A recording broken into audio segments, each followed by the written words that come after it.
पुरी का जगन्नाथ मंदिर भारत के ओडिशा राज्य के पुरी नगर में स्थित है और यह एक प्रसिद्ध तीर्थ स्थल है। यह मंदिर भगवान विष्णु के अवतार श्री जगन्नाथ, उनके भाई बलभद्र और बहन सुभद्रा को समर्पित है। यह मंदिर एक महत्वपूर्ण वैदिक और आध्यात्मिक स्थल के रूप में माना जाता है, जो प्राचीन काल से हिंदू धर्म के अनुयायियों के लिए एक प्रमुख केंद्र रहा है। जगन्नाथ मंदिर भारत की 4 धाम यात्रा में भी एक महत्वपूर्ण स्थान रखता है। 4 धाम यात्रा में बद्रीनाथ, द्वारका, रामेश्वरम और पुरी शामिल हैं। इस मंदिर की विशेषताएं, संरचना, धार्मिक उत्सव और भगवान जगन्नाथ की रथयात्रा इसे अनोखा बनाते हैं, जो हर वर्ष लाखों भक्तों को आकर्षित करती है।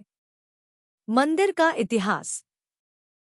पुरी के जगन्नाथ मंदिर का निर्माण गंगा वंश के महाराजा अनंतवर्मन चोडगंग देव के शासनकाल में 12वीं शताब्दी में किया गया था। ऐतिहासिक साक्ष्यों के अनुसार इस मंदिर का इतिहास और भी प्राचीन है और यह सत्य युग के काल तक पहुंचता है। इस मंदिर को भारतीय वास्तुकला की कलिंग शैली में बनाया गया है। मंदिर की उत्पत्ति। पौराणिक कथाओं के अनुसार भगवान जगन्नाथ की मूर्तियों का निर्माण देवता विश्वकर्मा द्वारा किया गया था।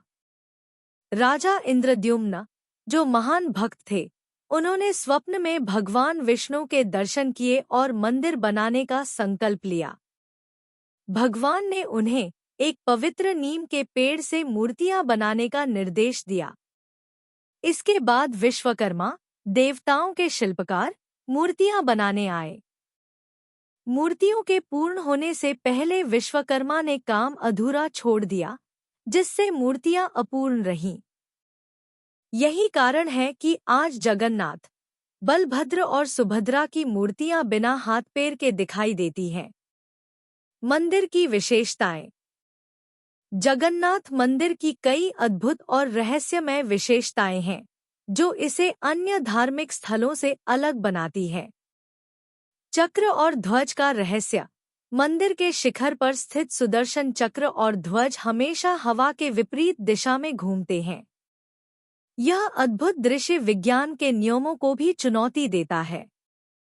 प्रसाद वितरण प्रणाली। मंदिर के रसोई घर में प्रसाद बनाने की प्रक्रिया विशेष है। यहाँ प्रतिदिन 56 भोग बनाए जाते हैं, जिन्हें महाप्रसाद कहा जाता है। इस प्रसाद को कितने भी भक्त हों, सब में समान रूप से वितरित किया जाता है। समुद्र की ध्वनि का न सुनाई देना। मंदिर के मुख्य द्वार पर प्रवेश करते ही समुद्र की लहरों की आवाज सुनाई नहीं देती, लेकिन बाहर आते ही यह फिर से सुनाई देने लगती है। रथयात्रा। हर वर्ष आषाढ़ मास के शुक्ल पक्ष की द्वितीया तिथि को रथयात्रा का आयोजन किया जाता है। इस दिन भगवान जगन्नाथ, बलभद्र और सुभद्रा को विशाल रथों में बैठाकर नगर में घुमाया जाता है। लाखों भक्त इस उत्सव में भाग लेते हैं। श्री कृष्ण की महिमा। श्री कृष्ण, जिन्हें भगवान विष्णु का 8वां अवतार माना जाता है, हिंदू धर्म के सबसे पूजनीय और लोकप्रिय देवताओं में से एक हैं। उनकी महिमा उनके जीवन, कर्म और दिए गए ज्ञान में छिपी है। कृष्ण का जन्म और बाल लीलाएं।